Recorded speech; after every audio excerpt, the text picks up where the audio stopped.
This is Jordan Poyer, safety for the Buffalo Bills. You are now listening to Cover One Buffalo podcast. Let's go.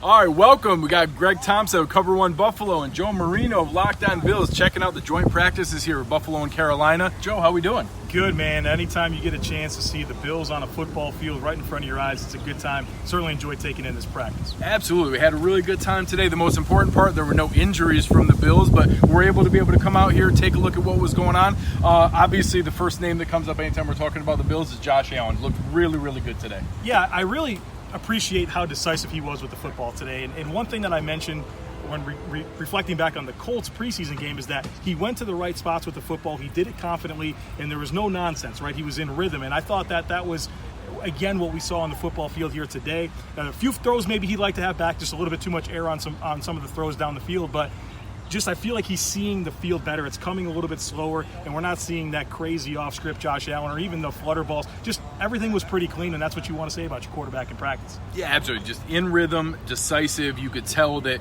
Dable and Dorsey were in his ear about being on schedule, just getting the ball out, 1, 2, 3 out. And granted, when he gets into the game, his natural abilities are going to allow him to ad-lib, but being able to focus on that and rep that here in practice is important. And we saw a couple guys look good catching the ball on the other end. I thought that you noticed Ray McLeod was looking solid. Yeah, Ray McLeod really clean with his hands. I thought he confidently caught the football, handled some footballs thrown at him with pace in tight areas, right? And he did a nice job adjusting to the football and really getting it and working up the field. And so I had some concerns about his ball handling. Not today. He looked really clean. Yeah. Another one, Cole Beasley. It's unbelievable how noticeable his ability to separate is. Like seeing it in person, and that he comes out, and you were talking about as the guys were running their individual one-on-one reps where the stem is and not giving anything away. And then when they go to break out of the top of that, that's where the cornerback has to make his decision. When Cole Beasley does that, he immediately gets 2 or 3 yards of separation. And it's just unbelievable how noticeable it is. And I think we saw Josh go to him 6 or 7 times. And he accelerates to the football, right? So that enhances your ability to separate. When you go attack the football,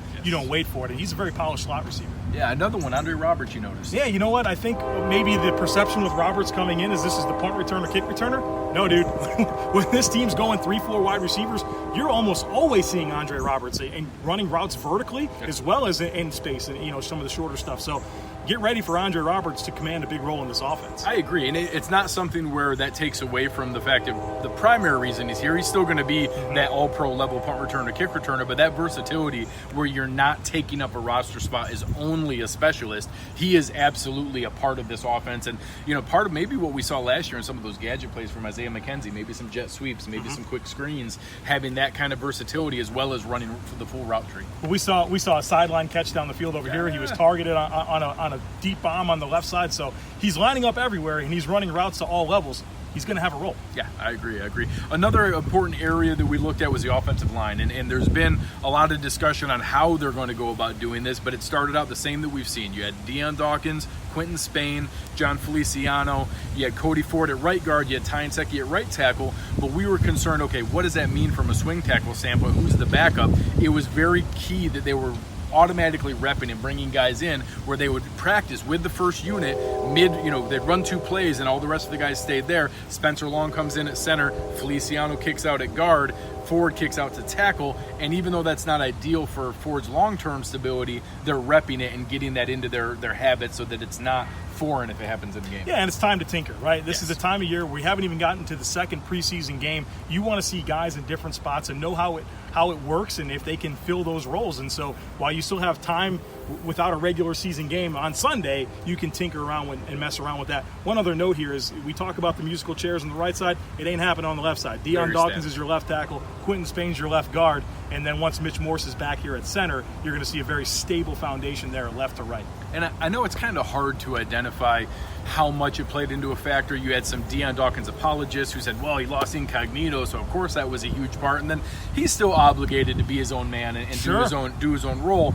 But having an experienced veteran guard who can genuinely do his job, I think whether that's a huge impact or just a peripheral benefit, I think it's a good thing for Deion Dawkins. Yeah, there's no question about it. And Quentin Spain has been a starter since he's walked into the NFL. And so there it is right now. They're not messing with that. They want Dawkins next to a guy. And so maybe that does speak to that idea that, hey, he went from Richie to this musical chairs of 3 different players next to him in 2018, and he regressed. Yeah. So one other area, got to give you a little bit of shine, a player that was brought in a trade recently from the Eagles that a lot of fans assumed was just going to be a swing tackle. A certain scouting report happened to mention that he may have a future in the NFL as a center. We saw somebody else taking some snaps today. Yeah, Ryan Bates, right? He got a chance to play interior at center and taking some snaps. And I don't want to toot my own horn, but I think it was easy to identify his traits. He's a narrow build, he's got shorter arms, and say this isn't a player that's going to live full time on the outside. And so you give him a chance to play center where he's got physicality and movement, and he's got a lot of experience coming into the league, but not necessarily profiling as an outside player. And what this does is we go back to Jeremiah Searles, who maybe it was low key when he got hurt and isn't part of the mix anymore, but his ability to play 5 positions was very valuable. And I think that Ryan Bates potentially claiming a role like that and is certainly increasing his value to not only the Bills but to the rest of the league, that hey, I can do everything, is a good thing. And it's the right time of year, like we talked about a moment ago, of tinkering around, letting guys play in different spots and seeing what they can do. Absolutely, and I think most fans and most people plugged into the team wouldn't make the argument that a Ryan Bates caliber player is better at any one spot than, say, Wyatt Teller is at guard. Right. But if Ryan Bates has the ability to play all 5 spots, all of a sudden that gives Bobby Johnson and Dable the versatility when you're looking at who's a practice squad guy, who's making the 53, who's the game day 46, where if you know, hey, if something goes wrong with a second injury, we don't have a contingency plan there, you now have a guy that you can plug in at any of those 5 spots. That's a key piece for him that maybe he carves out a role there. It's challenging. We did the 53-man roster projection on Monday, and we sweated through that offensive line discussion about Ryan Bates can play all 5 spots. We're going to keep sweating. So hopefully these guys stay healthy, and this becomes a very difficult decision for Bobby Johnson and Sean McDermott.